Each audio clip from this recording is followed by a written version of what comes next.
ఈరోజు దేవుని వాక్యం వినే ముందు ప్రభు నామములోకి దేవుడు మిమ్మల్ని కుటుంబాలను జీవించి సమృద్ధిగా ఆశీర్వదించినగా ప్రార్థన చేసుకుంటున్నాను. మమ్మల్ని వ్యక్తిగా ప్రేమిస్తున్న మా తండ్రి పాల్గొస్తూ ఈరోజు మీ ప్రియబిడ్డలు మీ వాక్యం వినబోతున్నారు. మీరు మీ బిడ్డలతో సూటిగా చక్కగా అర్థమయ్యే రీతిగా మాట్లాడాలి. మీ ప్రియులు చేసిన ప్రార్థన పాటలను మీ సన్నిధికి చేర్చుకోతండి. కొద్ది ప్రార్థనని ఆలకించమని ప్రభు ప్రతి బిడ్డకు అర్థమయ్యే రీతిగా మీ వాక్యాన్ని వివరించి చెప్పమని యేసు నామములో ప్రార్థిస్తున్నాము తండ్రి. సరే, మీ అందరికీ ప్రభు నామంలో మరొకసారి మరి శుభాలు తెలియజేస్తున్నా. లైవ్ వింటున్న వారికి కూడి వచ్చిన మీ అందరికీ దేవుడు దీవించి ఆశీర్వదిస్తున్నారు. నేను చాలాసార్లు చెప్పాను, మనిషికి రోగం ఎందుకు వస్తుంది. చాలాసార్లు ఆర్టికల్ కూడా 2006లో రాసిన మనిషిలో రోగం ఎందుకు వస్తుందనే విషయం కూడా చెప్పాను. కొన్ని కారణాలు ఉంటాయి. ఇప్పుడు ప్రపంచం అంతా కూడా కరోనా అనే వ్యాధితో బాధపడుతున్నారు. మీరు గమనించండి, ఏ గుండెకు తండ్రి చూసినా భయమే. ఎవరిని అధికారులను చూడు, రాజులను చూడు, ప్రధానమంత్రులను చూడు, ఎవరిని చూసినా భయంగానే బ్రతుకుతున్నారు. ఏం చెప్తా? నేను ఒకటి చెప్తా, రోడ్డు రాకుండా మాస్క్ పెట్టుకోవాలి, శానిటైజర్ వాడుకోవాలి, ఓకే. కానీ నేను చెప్పేది ఒకటి, ప్రపంచంలో ప్రతి ఒక్కరు కూడా ప్రభు వాక్యాలు బట్టి చెప్తున్నా, భక్తిగా ఉండాలి. భక్తి ఉన్నప్పుడు దేవుడు బాగుపడు. తెలుసా మీకు? ఏ రోగాలు కూడా బాగుపడు. ఏ పుణ్యం తరలించి వచ్చినా ఏదో ఒక రకమైన పాపం, ఏ అధికారులు చూసినా ఏదో ఒక లక్ష్యం చూసుకున్న చేతులే. నిజాయితీగా ఉండేవారు గురువుతో బుద్ధులాడచ్చు. యథార్థంగా దేవుడు కూడా మీకు పంపడు. నేను చెప్తున్నా కదా, ఎవరి ద్వారా ఎవరికి హింస, ఎవరికి రోగం, ఎవరికి కష్టం అంటే పాపం చేసి దేవుని దయను పొందలేక ఈ రోగాలు కారణపడిపోతున్నాం. దేవుడు మానవుడు చక్కగా బ్రతుకుమని, చక్కటి వాతావరణం అని సీజన్స్ ఇస్తే అసలు భక్తి ఉంటానా? ప్రపంచం యావత్తు కూడా ఈరోజు పాపంలో మునిగిపోతుంది. నిజమైన దేవుడిని తెలుసుకోలేకపోతుంది. మనిషికి రోగం ఎందుకు వస్తుంది అంటే పాపం చేసుకొస్తుంది. ఒకవేళ పాపం ఏం చేయలేదనుకో రోగం ఎందుకు వచ్చింది అనొచ్చు. సాధారణ శక్తులు కూడా ఉంటాయి. అవి పట్టినప్పుడు యోగం చేసుకోండి. యోగ న్యాయవంతుడు నీతిమంతుడే కదా. అధికారం మొదలుకొని తలవాడు బాధలకు కూర్పులతో యోగం వస్తుంది. మరి పాపం చేయదు, సాధారణ నాకు ఎందుకు వచ్చింది అని మనం అనొచ్చు. అంటే నేను మూడో కాలంలో చెప్తా, సీజన్లలో కూడా కొన్ని వాతావరణాన్ని బట్టి వస్తుంటాయి. సహించినప్పుడు మనము బ్లాంకెట్స్, స్వెటర్స్ వేసుకోవాలి. అట్లా సీజన్లను బట్టి కూడా వస్తాయి. మరి ఎప్పుడైతే ఎండాకాలం కదా, ఇప్పుడు బాగా మనం ఏదో మాకు ఎందుకు వచ్చిందని మీరు అనుకోవచ్చు. సాధారణంగా లేదు, నేను పాపం చేయలేదు, సీజన్లో కూడా చక్కగా ఉన్నా అనుకోవచ్చు. ఎందుకు రోగం వస్తుందంటే దైవ దేవుడు శపిస్తూ వచ్చాడు. బాగా పెట్టుకోండి. సరే, ఏ దైవదేవుడు కూడా నన్ను శపించలేదు, నాకు ఈ రోగం ఎందుకు వచ్చిందని మీరు అనుకోవచ్చు. బాగా పెట్టుకోండి. దేవుడు కూడా రోగాలు పంపిస్తాడు. తెలుసా మీకు విషయం? దేవుడు ఆశీర్వాదాలు, స్వస్థతలు బాగు చేయడమే కాదు, దేవుడు స్వయంగా రోగాలను పంపిస్తాడు. అందుకే క్రీస్తుని అందుకే విశ్వాసాలుగా నేను మీకు ఒకటి చెప్తున్నా, కరోనా గురించి ప్రార్థించండి. ఇది ప్రపంచ యావత్తు ఉన్నది. ఎలా నేను చెప్పే అంశం, కరోనా గురించి ప్రార్థించండి. ప్రార్థన చేస్తే క్రైస్తవులు యోగేశ్వర సూర్యుడా ఆగు అంటే ఒక దినం మీద కూడా కలగలేదు. తెలుసా? ఒక రోజు ఆగిపోతే ఆగిపోయింది. క్రైస్తవ ప్రపంచంలో ఎన్నో వృద్ధులు పెట్టుకుంటాం, ఎన్నో సర్టిఫికెట్లు, ఎన్నో డిగ్రీలు పెట్టుకుంటాం. కానీ రోషం కలిగి రోగాలను నిందించే శక్తి క్రైస్తవులకు లేదా అని ప్రశ్నిస్తున్నా. అవును, మన దేవుడు స్పష్టంగా చూడడానికి గట్టిగా చెప్తాం. కానీ రోగాలు వచ్చినప్పుడు భయం మనకు ఎర్ర సముద్రం పాయల్లో తేలింది. ఆ వాక్యం చదువుతాం. మరి వాక్యం మన నిజ జీవితంలో ఎలా భక్తి విశ్వాసం ఎందుకు లేకపోతుంది? నేను చెప్తున్నా, కరోనా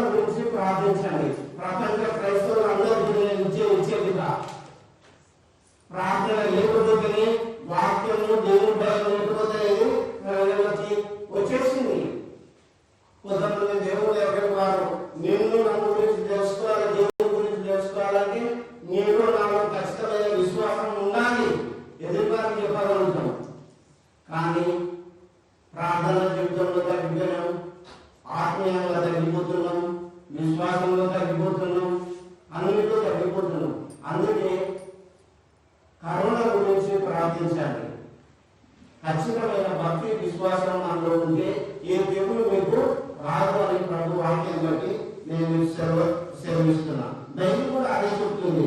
ఒకసారి చూడండి కీర్తనలు పరిశుద్ధ గ్రంథంలో నుంచి కీర్తనలు 100 తీసుకొని పేపర్లో చూస్తున్నారు.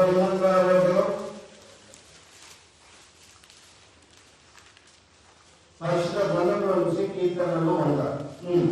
సమస్త దేశములారా యెహోవాకు ఉత్సాహ ధ్వని చేయుడి. యెహోవాకు ఉత్సాహ ధ్వని చేయుడి. సమస్త దేశాలకు వచ్చింది కరోనా. వచ్చిందా? యావత్ ప్రపంచానికి వచ్చింది. ఏ దేశంలో చూసినా కరోనా టెన్షన్, కరోనా భయం. ఎందుకు వస్తుంది? బాగా గమనించండి. బైబిల్ ఏం చెప్తుంది? సమస్త దేశములారా యెహోవాకు ఉత్సాహ ధ్వని చేయుడి. దేవుని స్తుతించండి, ప్రార్థించండి. దేవుడు కనుక ప్రపంచాన్ని స్వస్థతకి బాగుపడుతుంది. దానిని తన ధనాగారంలో నుంచి ఆయన పంపించేవాడు. ఉరుములు మెరుపులు తన ధనాగారంలో నుంచి దేవుడు పంపిస్తాడు. ఏ మానవుడు చేసి పంపిస్తాడు? ఆపద ఉండలేదు. ఇవన్నీ ఎవరు చేసిండు? నీ కొరకు, నా కొరకు. మనం నాలుగు వృత్తికార బ్రతుకులో ఏదో ఒక హోదా, ఏదో ఒక ఉద్యోగం బాగా ఉండలేకపోతుంటే కానీ నిజ దేవుని తెలుసుకోండి. భక్తిగా బ్రతకాలి. భూమిలో బ్రతకాలలో భక్తిగా, పాపం చేయకుండా, నిజాయితీగా, నమ్మకంగా దేవుడు ఉంటే దేవుడు ఎందుకు పంపిస్తాడు? చూడండి, ఎమ్మెల్యేలను తీసుకోండి, మంత్రులను తీసుకోండి, ప్రధానులను తీసుకోండి. ఎవరిని నేను పాపం లేవాడు ఎవరు టైం ఎవరేస్తారు? ఏ గుండెకు తల్లి చూసినా పాపమే ఉన్నది. పాపానికి ఇంకేమైనా ప్రజలు నన్ను తెలుసుకుంటామని దేవుడు మరి తెలుగును కూడా కొన్ని పంపిస్తాడు. ఎప్పటికీ హ్యాపీగా ఉన్నా, చక్కగా ఉందా, లోకంలో ఉన్నామనేది కాదు. బైబిల్ చెప్పినట్టు సమస్త దేశంలో యెహోవాకు ఉత్సాహాన్ని చేయండి అని వాక్యం సెలవిస్తుంది. దేవుని స్తుతించండి. ఇది ఒక ఓన్లీ భారతదేశమే కాదు, అన్ని దేశాలు కలిసి దేవుని స్తుతించాలి, ఆరాధించాలి, ప్రార్థించాలి. మరి బైబిల్ గ్రంథంలో నా ప్రజలు తమను తాము తగ్గించుకొని తమ పాపలను ఒప్పుకొని నన్ను క్షమించిన వారి పాపములను నేను క్షమించి వారి దేశంలో స్వస్థపరచుదును. దేవుడు దేశాలను స్వస్థపరచాలని దేవుడికే సాధ్యం. ఎన్ని టీకాలు తీసుకున్నా మనిషికి మరణం ఉన్నది. 20 టీకాలు తీసుకుంటే 4 రోజులు ఉంటుంది. తర్వాత లాభమా? నీ జీవిత కాలంలో చచ్చిపోతే ఎడిపోతావు, దేవుని దగ్గర పోతావు అని వాక్యం తెలుస్తుంది. ప్రియులారా, దేవుని వాక్యాన్ని భక్తి మీకు ఈరోజు చెప్పేది ఏంటంటే భక్తిగా బ్రతుకుదాం. పాపం చేయొద్దు, తప్పు చేయొద్దు. దేవుడు అంటే భయం కలిగి ఉండాలి. నీ సర్వకరకు లేదు దేవుడికి. నీ ఉద్యోగం, నీ పదవి అలా అవసరమే లేదు. నువ్వు చక్కగా యథార్థంగా నీ జీవితంలో బ్రతుకుతున్నావా లేదా ఆలోచించుకో. అందుకే ప్రతి క్రైస్తవ విశ్వాసంలో నేను చెప్పేది ఏంటంటే కరోనా గురించి ప్రార్థన చేయండి. కరోనా అనేది భయంకరమైన రోగం. బైబిల్ గ్రంథంలో చాలా రోగాలు ఉన్నట్టు కూడా మనం చూస్తున్నాం. కొన్ని నేను మీకు జ్ఞాపకం చేసుకుంటున్నా. ఇంకా నేను ఒకటి చెప్పి నేను వాక్య భాగంలోకి వెళ్తా. నేను చెప్పే అంశం కరోనా గురించి ప్రార్థన చేయండి. కీర్తనల గ్రంథంలోకి దయచేసి రండి. 133 మామూలు 33 వచనం చూడండి. బైబిల్ గ్రంథం ఏమి రాబడ్డదో మీరే చూడండి. దేవుని లేఖనాలు పరిశీలించండి. కీర్తనలు 33:13 యెహోవా ఆకాశముల నుండి కనిపెట్టుచున్నాడు. చూడండి, యెహోవా ఎక్కడి నుంచి కనిపెట్టుచున్నాడు? ఆకాశం నుంచి కనిపెట్టుచున్నాడు. ప్రపంచ దేశాలను దేవుడు కనిపెట్టి చూస్తున్నాడు. అంతటా భయం కరోనాని భయపడుతున్నారని దేవునికి తెలుసు. కానీ భక్తిగా బతుకుతున్నారా లేదా అనేది కూడా దేవునికి తెలుసు. తెలుసా? నిజంగా మనమందరం దేవుడికి లెక్క చెప్పడాల్సిందని గుర్తుపెట్టుకుంటూ పాపం చేయకండి, దేవుని ఉగ్రతకు బలిగాకండి. నువ్వు యథార్థంగా ఉంటే ఏ జబ్బు, ఏ రోగం, ఏ బలహీనత రాదు. నేను చెప్తున్నా కదా, ఎవరికైనా భయం, తప్పు చేసిన భయం. తప్పు లేనప్పుడు మనుషులు ఎట్లుంటారు? యథార్థవంతుల ప్రార్థన దేవునికి ఆనందకరం. దేవుడు ఎక్కడ చూస్తున్న లోకంలో మనుషులను ఆకాశం నుంచి దేవుడు చూసినప్పుడు ఎట్లుంటారు? ఆయన నరులందరినీ దృష్టించుచున్నాడు. చూడండి, దేవుడు నరులందరినీ దృష్టించుచున్నాడు.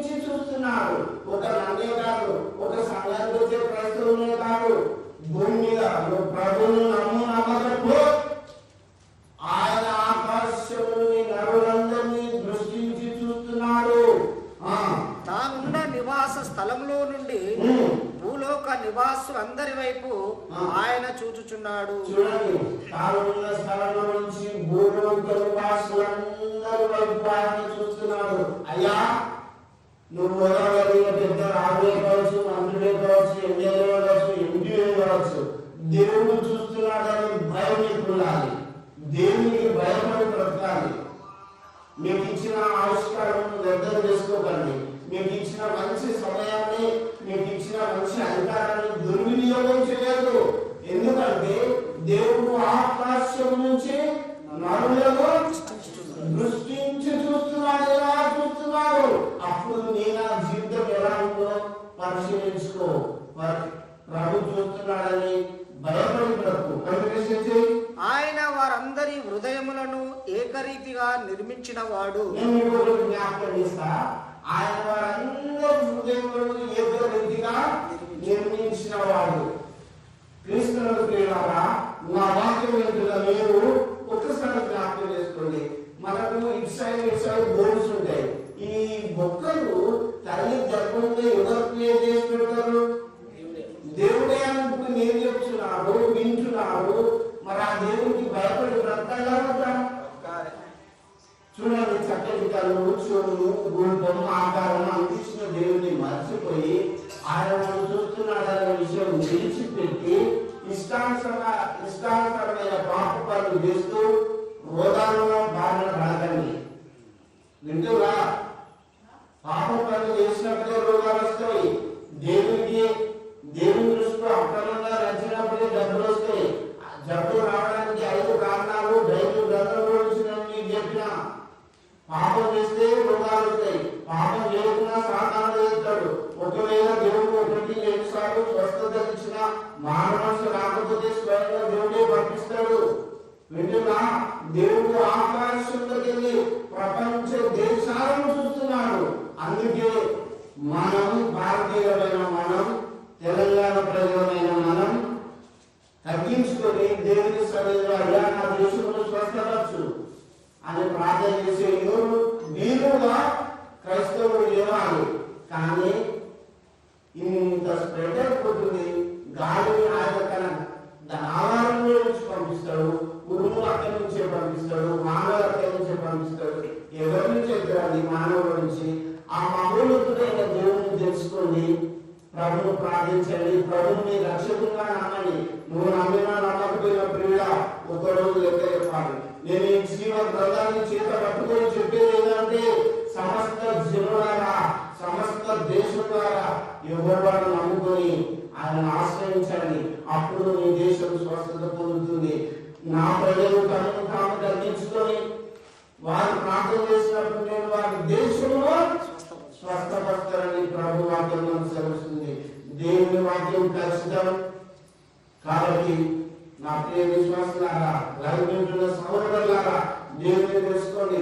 నువ్వు దేవుని అనుదినం ప్రార్థించు. రోజు 3 సార్లు తింటావు. ఎన్నిసార్లు ప్రార్థన చేస్తున్నావు? ఎంత భక్తిగా ఉన్నావు? దేవుడు నిన్ను నన్ను పరిశీలించినప్పుడు నా జీవితం ఎలా ఉంటుందో గమనించండి. రోగాలు ఇప్పుడు కరోనా గురించి ప్రార్థన చేయండి అని చెప్పే అంశం వింటున్నా. కరోనా గురించి ప్రార్థన చేయండి. ప్రార్థన మామూలుగా లైవ్ లో నేర్చుకుంటే చేసుడు కాదు. సీక్రెట్ గా మీరు చేసినప్పుడు దేవుడు ఆ ప్రార్థన ఆరంభించారు. వింటున్నా, మీరు ప్రార్థన చేసినప్పుడు ఏ దేవుడిని గుడారము సమీపించదు. దేవుని వాక్యం ఖచ్చితం. వాక్యాన్ని బట్టి నేను మీకు హెచ్చరిస్తున్నా. దయచేసి ప్రయత్నిస్తున్న తీసుకోండి. కొన్ని రోగాలు ఎందుకు వచ్చినాయి, ఎట్లు వచ్చినాయి మీరు వాక్యం నుంచే చూడండి. ఈ రోగం కరోనా అనే రోగం ఖచ్చితంగా దేవుడే పంపించుంటాడు. ఎందుకంటే ప్రపంచ వ్యాప్తంగా ప్రజలను కలవర పెడుతుంది. అందుకే బ్రతుకుచున్న మానవులమైన మనం భక్తిగా బ్రతకాలి భూమి మీద. దేవుడు నీ దేవుడు నీకు ఇచ్చిన ఆయుష్కాలంలో పాపం తప్పులు చేస్తూ బ్రతకండి. ఈ జీవితంలో మాస్కి ఎంత ముఖ్యమో నీ జీవితంలో భక్తి కూడా అంతే ముఖ్యం, అంతకంటే ముఖ్యం. పాపం చేయదు, తప్పు చేయదు, గౌరవం పెద్దలంటే మర్యాద ఇప్పుడున్నాయా ఈ రోజుల్లో? లేవు. అంత పాపము నిండే జగములో శాపము చేకూర్చుకొని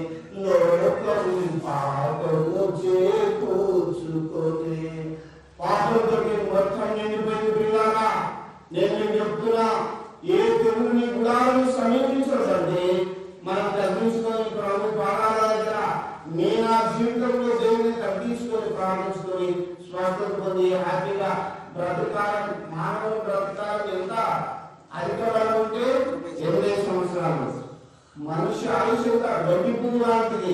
ఉదయం పూసి సాయంత్రం లాంటి నీ జీవితంలో నీకు భక్తి లేక ఇదే లోకం స్వర్గం అంటే జీవిస్తే నువ్వు పరలోకానికి వెళ్ళినప్పుడు నేను బాగా ప్రభు వాక్యంగా చెప్తున్నా, దేవుని భక్తులు ఉండాలి. అసలు రోగాలు ఎందుకు వచ్చినాయి, ఎట్లు వచ్చినాయి మీరు చూడండి. ఇప్పుడు కరోనా తోటి బాధపడుతున్న ప్రపంచం అంతటా మాస్కులు పట్టుకొని ఇంజక్షన్స్ తీసుకొని భయభ్రాంతులకు గురై చాలా మంది మరణిస్తుంది. ఎందుకు? దేవుడికి మన మీద దయ లేదా, ప్రేమ లేదా? ఉన్నది కానీ మీరు మీ కరోనా పాపానికి బానిసలు కాకుండా ఆ రోగం ఎందుకు వస్తుందంటే, ఎవరికి వస్తుందంటే, నేను వాక్యం బట్టి చూస్తే పాపం చేసిన ప్రతి వాళ్ళని అంటారు. పాపం చేయనప్పుడు దేవుడు ఏమంటాడు? నేను క్వశ్చన్ చేస్తున్నా, నేను అడుగుతున్నా. నిజాయితీగా ఉన్నప్పుడు ఎవరు కూడా దుబ్బలు కొట్టారు. తప్పు చేసినప్పుడే కదా మన శిక్ష ఉండేది. యథార్థవంతుల ప్రార్థన దేవునికి ఆనందకరం. చూడండి, నేను కొన్ని వాక్యాలు కొన్ని రోగాల గురించి చెప్పిన షార్ట్గా ముగిస్తా. ఇలా చెప్పే అంశం కరోనా గురించి ప్రార్థించండి. నిర్గమ కాలం 9:9 చూడండి, చదివిస్తున్న ప్రతి ఒక్కరు కూడా తీసుకోండి. రోగాలు ఎందుకు వస్తాయి, ఎట్లు వచ్చినాయి, గత చేతికి బయటలో ఎందుకు వచ్చినాయి ఆ రోగాలు చూడండి.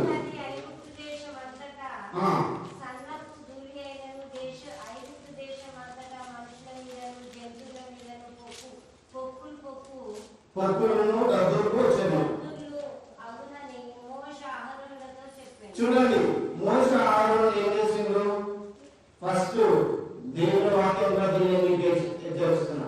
ఐగుప్తు దేశం అంతటా ఇట్లా చెయ్యెత్తగానే అన్నా, ఇట్లా చెయ్యెత్తగానే ఆ దేశంలో అంతటా పశువుల మీదను మనుషుల మీదను పొక్కులు దద్దులు వచ్చినాయి. దేశం అంతా వచ్చినాయి. ఇది అనుభవించిన వారు ఐగుప్తీయులు. ఇప్పుడు ప్రపంచంలో ఉన్న అన్ని దేశాలు ఏమనుభవిస్తున్నాయి? కరోనా అనుభవిస్తున్నాయి. ఇప్పుడు క్రైస్తవ మోసడానికి చేయొచ్చే వారు లేదా? బైబిల్ పట్టుకుని గతమని స్పీచెస్ ఇచ్చేవారే ఎక్కున్నారు, మైక్ దొరికితే ఇన్స్పెక్టర్ చెప్పేవారే ఉన్నారు. నేను రోషంగా ప్రభుత్వం చెప్తున్నా, ఇంకా చేయొచ్చినప్పుడు తొలగిపోవాలి, అణిగిపోవాలి. అప్పుడు మోసే ఐగుప్తు వాటితో చేయొచ్చినప్పుడు ఏమొచ్చింది? పొక్కులు దద్దులు వచ్చినాయి. ఇంకా మళ్ళీ సేమ్ అక్కడ వచ్చిన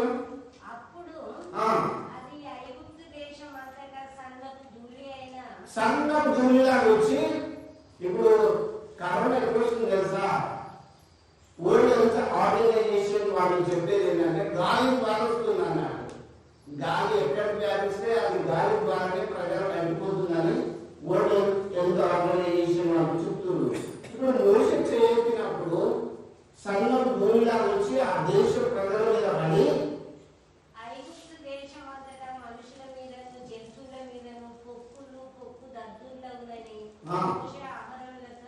చూడండి, మోసమానంలో డైరెక్ట్ పోయి ఈ దేశ ప్రజలందరికీ పొక్కులు దద్దులు వచ్చు కాక చేయతే ఏదో క్రైస్తవులలో విశ్వాసం ఆగిపోవాలి. అవి ఎత్తి చేతి ప్రార్థించేవారు లేరా? షోపుటం చేసేవాళ్ళు ఎక్కున్నారు. అయ్యా మంచోడు మనం మనుషులను ఎక్కువ వరదు చీయంగా దూషించిన దేశించిన లోకాలు. ప్రభు మన ప్రార్థన వినాలి, మన దేశాన్ని స్వస్థపరచాలి. అందుకే నేను చెప్తున్నా, ఆ దేశం అన్నంతా ఉప్పులు దద్దులు వచ్చినాయి. ఇప్పుడు ప్రపంచం అంతా ఏమొచ్చింది? కరోనా వచ్చింది. ప్రార్థించండి.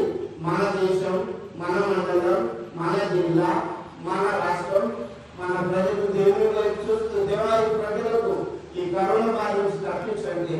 దేవుడు మన ప్రార్థన ఆలోచించి తప్పిస్తాడని ప్రభు వాక్యంలో ఖచ్చితంగా చెప్పగలరు. ఇంకొకటి కూడా 2వ గ్రంథం, ఈ భక్తులు ఎవరెవరు వచ్చినాయో స్వామిలో చెప్తుంటే వెళ్ళిపోతా. 2వ గ్రంథం 20వ అధ్యాయం 7వ వచనం చూడండి. 20వ అధ్యాయం 7వ వచనం. పిమ్మట యెషయా అంజూరపు పళ్ళ ముద్ద తెప్పించుడని చెప్పగా వారు దాన్ని తెచ్చి కురుపు మీద వేసిన తర్వాత అతడు బాగుపడెను. చూడండి, హిజ్కియా రాజు. హిజ్కియా ఎవరు? రాజు. రాజుకి ఏమైంది? కురుపులు దద్దులు వచ్చినాయి. దైవజనుడు వెళ్ళి అందులో మందముద్ద పెంచడానికి గట్టితే తూర్పులు దద్దూర్పు పోయినాయి. ఇప్పుడు నేను చెప్తున్నా, ప్రపంచ దేశాల్లో మంత్రులకు, ప్రధానులకు, ఎమ్మెల్యేలకు, ఎంపీలకు అనేక దేశాలలో రాలేదా కారణంతో ఆఫీసర్ల ముందు అంటుతుంది. దైవజనులారా, విశ్వాసులారా, పాస్టర్లారా, సంఘస్థులారా, దేవుడిని తెలుసుకున్న వాళ్ళారా, సమస్తమైన వాళ్ళారా, దేవుడిని తెలుసుకొని ప్రార్థన చేయండి, దేవుని యొక్క ఆశీస్సులు పొందండి. ఇప్పుడు రాత్రి కూడా వస్తే ఆ దైవజనుడు ఏం చెప్పాడు? అందులో కళ్ళ ముద్ద వచ్చి ఆ దద్దోలకు ఆ కుంద గట్టమని కట్టిండు. కట్టడాన్ని అది వెంటనే బాగుపడేది. అదే చూడండి, 7 గ్రంథం 2వ అధ్యాయం 7లో చూడండి. 7 గ్రంథం 2వ అధ్యాయం 7 పాట యొక్క తొందరగా. కాబట్టి అపవాది యెహోవా సన్నిధి నుండి బయట వెళ్ళి అరికాలు మొదలుకొని నడినెత్తి వరకు బాధగల పురుగులతో యోగును మొత్తాను. చూడండి, అపవాది కూడా చేస్తుంది. యోగు దగ్గర ఎంత కడుతుంటావా అని అపవాది ఏం చేసింది? బాధగల పురుగులు పుల్లతోటి యోగును మొత్తి పడేసింది. అందుకే సాధనకు చిక్కదండి, పాపం చేయకండి, పరిశుద్ధులుగా బ్రతకండి. మీకు చెప్పేది పరిశుద్ధులుగా బ్రతికి దేవుని ఆశీస్సులు పొందండి. ఇప్పుడు పురుగులు దద్దులు ఐగుప్తీయులు అనుభవించిండు, హిజ్కియా అనుభవించిండు, యోగు కూడా పురుగులు దద్దులు అనుభవించి చివరికి దేవుని తెలుస్తున్నారు. నాకు దేవుని బిడ్డారా, కరోనా నుంచి రక్షించడానికి దేవుని ప్రార్థించండి. ఎంతో మందికి బెడ్స్ దొరకక అనేక బాధలు పడుతున్నారు. మన దేశంలో, మన రాష్ట్రంలో, అనేక ప్రాంతాల్లో, అనేక ఏరియాలో ఉన్నారు. నేను మీరు అందరికీ చెప్పేది ఏంటంటే, ప్రార్థన చేయండి. దేవా, నా దేశం నుంచి, నా రాష్ట్రం నుంచి ఈ తెగులును దైవాన్ని ప్రభా అని ప్రార్థన చేసినప్పుడు దేవుడు ఖచ్చితంగా ఆలోచిస్తాడు. నేను ప్రార్థన ఆలోచించాలని మీ జీవితంలో మా సీత ముఖ్యమో, భక్తి కూడా అంత ముఖ్యమని మరీ చెప్తున్నా. భక్తి విశ్వాసంగా ఉండి ప్రార్థించండి. ఇంకోటి, నేను ద్వితీయోపదేశకాండంలో చూడండి, ద్వితీయోపదేశకాండం 28వ అధ్యాయం 27 3వ అనేది దాంట్లో ఐగుప్తులు బాధపడ్డారు. చూడండి, దేవుడు కనిపిస్తాడు, రాస్తాడు. దేవుడు యోగాన్ని కనిపిస్తాడు. క్షయరోగం, జ్వరం, మంట చేతను, మహాతాపం చేతను. ఎంత కాకుండా అక్కి అవుతుంది.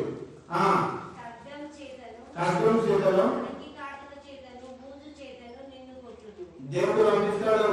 జ్వరం, మరి ఇవన్నీ పాపం బాగా ఏదైనా ఏదైనా పోగే డ్రింక్స్ ఇవ్వడం కాదు, నువ్వు ఏంటి కుట్ట నీళ్ళు కాదు, ఊరికే లాగినా కూడా మహాతాపం చేత, జ్వరం చేత, మంట చేత, కనికి కాటిక చేత, మనం ఇతరులు అన్ని అవి అక్కడ రావు.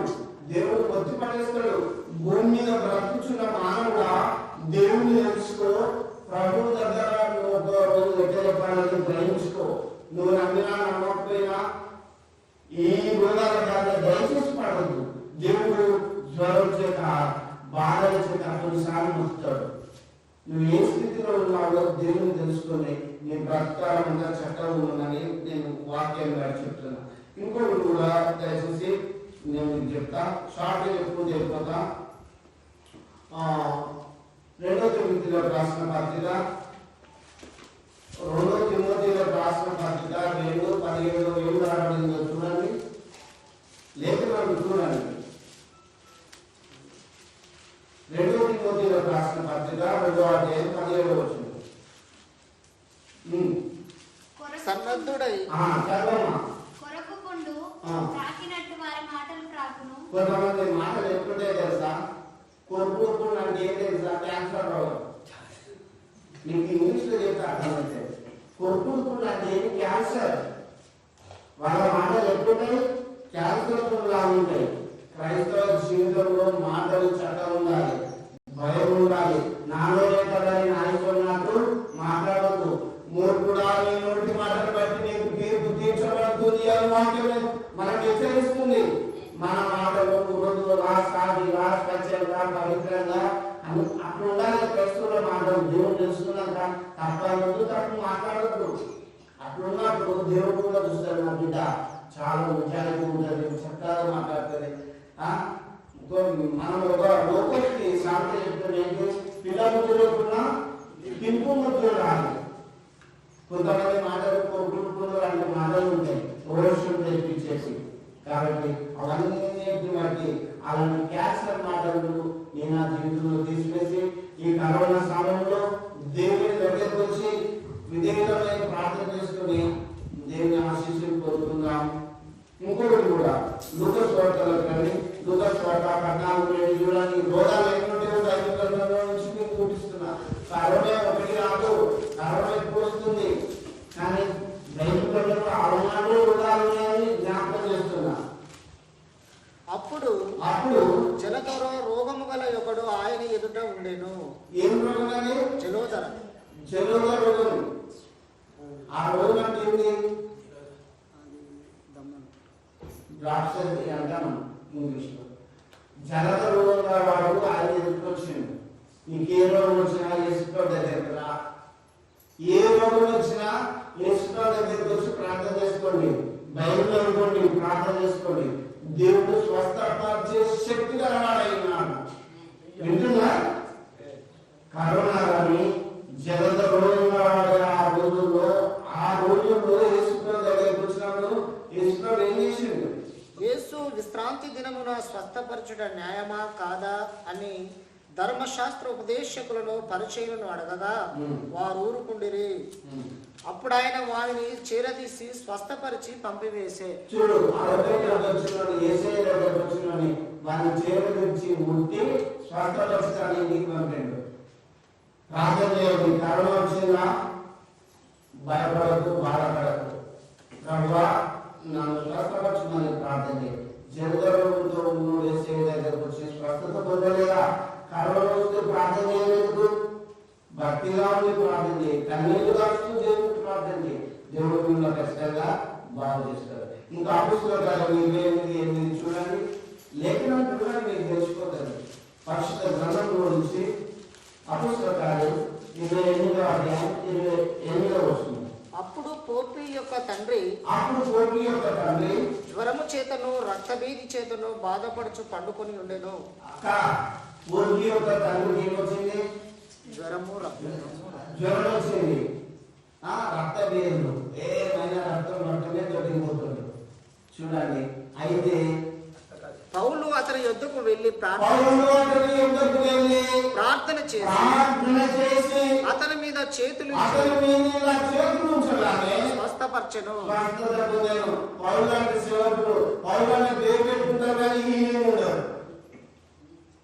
బైబిల్ పేరు చక్కగా పెట్టుకుంటారు, రోషం కానీ చెప్తున్నా. పౌరులని పేరు పెట్టుకుంటారు, స్వస్థత కలిగి ఉన్నారు. ఎందుకు? పేరు బట్టి. మామిడి పండు ఎట్లా ఉంటుంది? కొన్ని పుల్లలు ఉంటాయి, కొన్ని అన్ని రకాలు ఉంటాయి. మరి మీరు రకమా పౌరులు అంటే స్వస్థత లేని రకమా? స్వస్థత ఉండే రకాన్ని పొందుకోండి. వింటున్నా? ఆయన కోటి యొక్క తండ్రి రక్తభేది చేత జ్వరం చేత ఉన్నప్పుడు వెన్నీగా చేయి పెట్టగానే ఆ రోగం పోయి స్వస్థత పొందిండు. ప్రతి క్రైస్తవ విశ్వాసి చెప్తున్నా, రోషం గారి దేవుని వాక్యాన్ని గ్రహించి కరోనాతో అందరూ ప్రార్థన చేయండి, మన దేశం నుంచి తల్లి కొట్టండి. ఇంకొకటి కూడా 1వ సమయంలో కానీ ఇక్కడ రక్తం లేని ఎవరు అనుభవించారు? కోటిని తండ్రి అనుభవించాడు. ఇంకా గడ్డలతోటి ఇక్కడ అనుభవిస్తున్న రోగం ఉంటుంది. 1వ సమయం గ్రంథం 5వ అధ్యాయం 6వ వచనంలో చూడండి. యెహోవా హస్తము అష్డోదు వారి మీద భారంగా ఉండెను.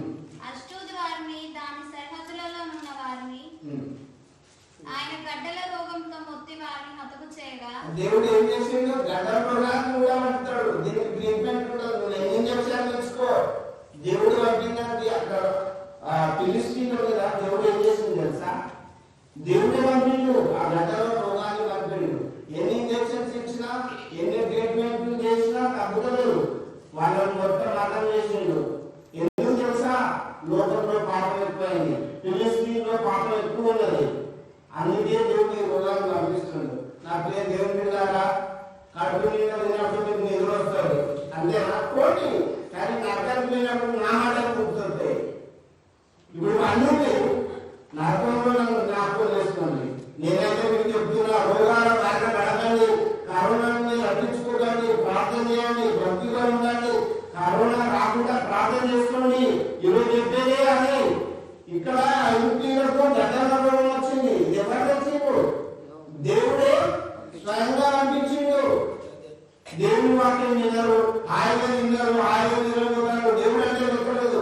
దేవుడు ఆ దేవుడు పంపించినప్పుడు ఎవరు స్వతంత్రం నీ కొరకు రోజు ప్రార్థన చేస్తారా?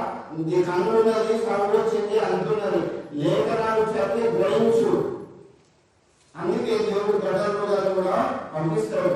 ఇంకొకటి కూడా ఆ మత్తయి వార్త 9:20 చూడండి. లేఖనాలు గమనించండి. పరిశుద్ధ గ్రంథంలో నుంచి మత్తయి వార్త 9:20. ఆ సమయమున ఇదిగో 12 సంవత్సరముల నుండి రక్తస్రావ రోగం గల ఒక స్త్రీ, నేను ఆయనపై వస్త్రము మాత్రము ముడితే బాగుపడుతున్నని తనలో తాను అనుకొని. చూడండి, ఈమెకి ఎన్నేళ్ళ నుంచి బ్లీడింగ్ ఉన్నది? 12 సంవత్సరాల నుంచి ఉన్నది. కరోనా 2 years అయితే వచ్చి ఫస్ట్ వేవ్ లేదు, సెకండ్ వేవ్ లేదు. తొలగిపోయిన దేశం నుంచి ఆమె గతించే నాయకులు లేరా? విశ్వాసం లేరా? ప్రార్థనకారులు లేరా? 12 ఏళ్ళ నుంచి ఉన్న గర్భులు యేసు ప్రభు వస్త్రం ముట్టడానికి వెంటనే ఆమె బాగుపడేది. అందుకే సమస్త దేశం ద్వారా దేవుని వైపు తిరిగి రక్షణలోకి రండి, ప్రభువును ప్రార్థించాలని తెలుసుకోండి. వింటున్నా? ఆ యేసు ప్రభు ఇంత వస్త్రం ముట్టగానే 12 ఏళ్ళ నుంచి బ్లీడింగ్ అయిన స్త్రీ వెంటనే బాగుపడేది. కాబట్టి ప్రభు వాక్యాన్ని బట్టి నేను చెప్తున్నా, ఏది వచ్చినా దేవుడు బాగు చేయగలడు, స్వస్థపరచగలడు.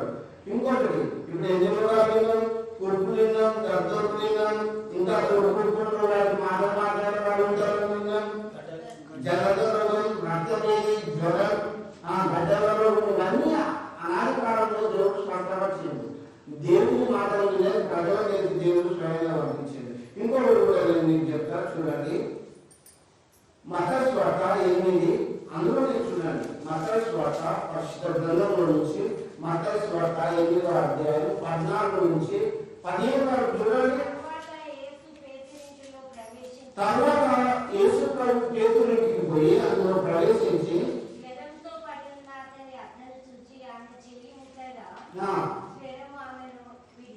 యేసు ప్రభు ఎందుకు నా మాట్లాడి చెప్పాను మీకు. యేసు ప్రభు పేతురునికి పోయాడు. వాళ్ళ అట్టమ్మ ఎట్లున్నది? ఆ ఇంట్లో జ్వరం ఉన్నది. మన ఇంట్లో ఎవరైనా పేషెంట్, మన పేషెంట్ అయితే మనకి ఎంత బాగా. యేసు ప్రభు ఆ ఇంటికి పోయి పేతురు అక్కడ జ్వరంతో పడిన చూసి పేతురు అక్కడ వంటగానే జ్వరం వాళ్ళని పెంచిపోయింది. అప్పుడే కాదు, దేవుని మాటలు ఇప్పుడు కూడా అంత పవిత్రమైనవి, ప్రశస్తమైనవి. ఈ మాటలు దొరికిన వారికి జీవం, సర్వ శరీరానికి ఆరోగ్యం వస్తుంది. అందుకే కరోనా గురించి ప్రార్థన చేయాలి, స్వస్థత పొందాలి. యేసు ప్రభువుని తెలుసుకోండి. 12 ఏళ్ళలో ఉన్న రోగం క్షణంగా మాయమైపోయింది. మన పేతురు అట్లా జ్వరం కూడా పోయింది. కరోనా లక్షణాలు మనం రోజు లైవ్లో వింటున్నాం, టీవీలో వింటున్నాం. జ్వరం వస్తుంది, ఆటలు ఆడుకోవడం, మందలించడం, ఇవన్నీ లక్షణాలు ఉంటాయి. జ్వరం వచ్చిన యేసులో బాగు చేస్తాడు. ఎన్నేళ్ళ రక్తస్రావం అయినా ప్రభు బాగు చేస్తాడు. ప్రకృతి కూడా దేవునికి సాధ్యం. అందుకే ప్రతి విశ్వాసే నా లైవ్ వింటున్న వారినారా, కరోనాలో ప్రభావ మా ప్రాంతం నుంచి, మా గ్రామం నుంచి, మా మండలం నుంచి, మా రాష్ట్రం నుంచి, మా దేశం నుంచి బయటకు వెళ్ళవచ్చు ప్రభా అని ప్రార్థించి స్వస్థత పొందండి.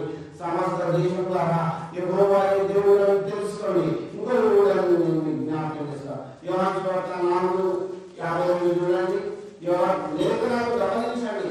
పరిశుద్ధ గ్రంథంలో నుంచి యోహాను సువార్త 4:52. ఇది యేసు యూదయ నుండి గలిలయకు వచ్చి చేసిన రెండవ సూచక క్రియ. అటు తర్వాత యూదుల పండుగ ఒకటి వచ్చింది. ఏం సూచక క్రియ రెండోది? ఈ గంటకు వాడు బాగుపడే సాగనని వారిని అడిగినప్పుడు వారు నిన్న 1 గంటకు జ్వరం వాని విడిచినని అతను. జ్వరం వస్తే ఒక చిన్న పిల్లలకు జ్వరం వచ్చింది. మీకు అర్థమైందని చెప్తున్నా. ఒక చిన్న పిల్లలకు జ్వరం వస్తే తగ్గిపోతే ఆ పిల్లలు కానీ వేసుకో ఒక మాట మాత్రమే ఇచ్చేది. కానీ ఆ వేసే మాటతో ఆ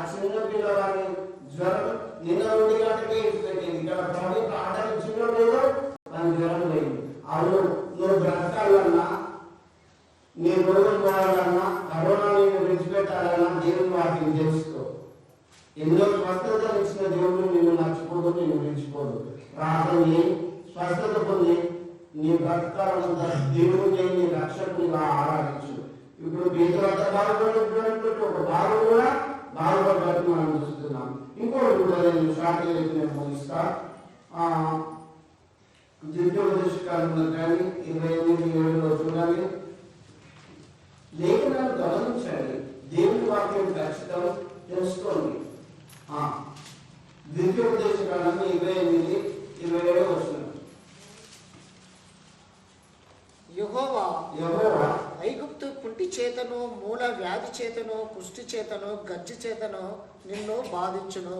కొంతమందికి గజ్జి ఉంటుంది. గజ్జి, కుష్టి ఇవన్నీ కూడా యెహోవా దేవుడే బాధించాడు. ఆ దేశం ఐగుప్తీయులను మొత్తం దేవుడు ఆ దేశం మొత్తాన్ని బాధించాడు. కరోనా ప్రపంచం మొత్తం ఉన్నది లేదా? ఏ దేశం చూసుకో, 153 దేశాల వల్ల విలయ ప్రాణం మాట రానుతుంది. ఏ ఇంటికి పోవాలి, ఏమన్నా అటాక్ కావాలా? దేవుడు స్వయంగా అనిపిస్తాడు. కొన్ని రోగాలు వాక్యం మనకు నేర్పిస్తుంది. అందుకే నేను దేవుడా పాపం చేయకండి, భక్తిగా పట్టండి, విశ్వాసంగా ఉండండి, ప్రార్థన చేసుకోండి. నువ్వు బ్రతికేది దేవుడే. మరి వాక్యంలో చూస్తే జరుపుకోవాలంటే ఎప్పుడో ఇవాళ జీవి వెళ్ళిపోతుంది.